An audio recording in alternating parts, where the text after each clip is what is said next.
For younger single women, it's critical to be smart about your money as soon as you start earning any. And that's because when it comes to your personal finances and your financial success, you alone are entirely responsible. Also, keep in mind that on average, women live longer than men, so you will need more money for yourself long term. If you do end up partnering with someone later in life, you'll have that much more money for your future from the combination of your good habits. But if you stay single, you'll wind up just fine if you've been saving on your own all along. So, my number one smarter money move tip for young single women early in their careers: establish a firm financial foundation. You want to make setting and keeping good financial habits your priority. It's so much harder to course correct later if you don't get off on the right foot. You want to live on less than what you make, even if you're making very little right now. Plenty of smart women before you spent some lean years on beans and rice, and they all say it was worth the sacrifice. And get in the habit now of creating and sticking to a budget. Pick a style and use it, whether that's envelopes with cash earmarked for food and rent, an Excel spreadsheet, or an app like Mint. The point is to start off on the right foot by tracking what you save and spend. You want to budget so you don't overspend or forget to pay something.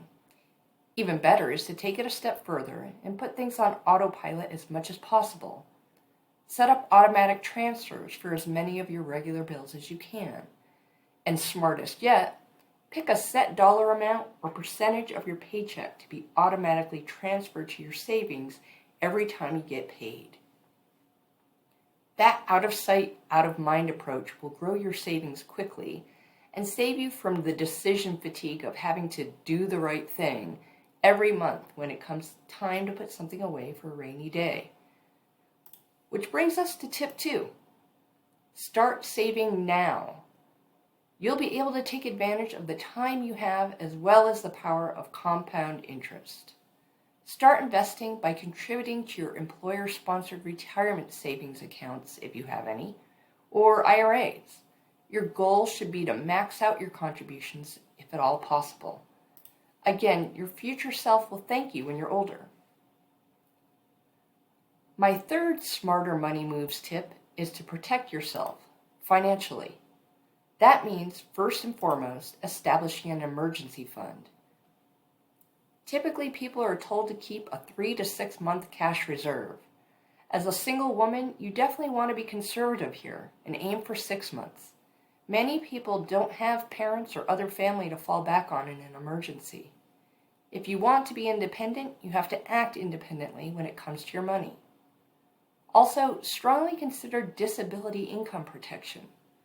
As a single woman, 2 of your biggest financial risks are becoming unemployed and becoming unable to work because of a disability, like an extended illness or an accident. While health insurance will pay for most of your healthcare bills, it won't replace your income that pays for your living expenses when you're out of commission. You should also set up formal legal powers of attorney in case you do become incapacitated. Since you're no longer a minor, it would be smart to decide now who you want to take care of your finances and make healthcare decisions for you if you do become disabled. Tip number 4, leverage your employee benefits. Don't leave money on the table. Your benefits package is part of your total compensation, so don't ignore pieces of it. Take the time to learn as much as you can about what's being offered to you, and take advantage of all the things that make sense for you, especially if they're being offered for free. This is where some people find they're lucky enough to be offered that important disability insurance protection I just talked about, and at a low or maybe even no cost to them.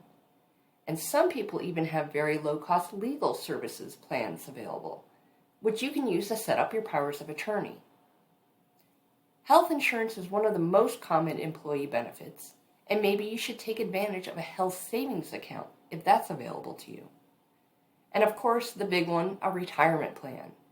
If your employer offers a 401k, a 403b, or one of the many types of other retirement plans, pay attention to any matching contributions, meaning the money the company will match for contributions you make to your own plan. It's free money, and again, part of your overall compensation package. So don't walk away from it unless you have a really good reason. Such as my tip number 5, getting out of debt. Getting out of debt is the true path to financial freedom. Being debt-free means you aren't throwing money away on high-interest credit card payments. You finally have your car paid off. Student loans aren't hanging over you for 10 or 20 years. You're in a position of financial freedom when you don't owe anything other than your basic living expenses. And for many smart women, those student loan debts can feel like a real burden. In fact, they can take such an emotional and financial toll that paying off student loan debt would be one of the very few reasons you might consider putting that goal even before saving for retirement. People like the idea of growing assets more than they enjoy paying off debt, but debts continue to get larger if you're not paying them off at a rate that's going faster than your ability to save and grow your retirement money. If you do have student loan debt, do you have a cosigner? If so, if you die, do you have life insurance to cover the loan so your cosigner doesn't get stuck with the whole debt? If you have federal loans, that protection is actually baked into the deal. Likely it's not, though, if you have private loans. So those are my top 5 tips for the young single woman early in her career. I'm always happy to help if you want personalized financial planning to work through all of these issues for your specific situation.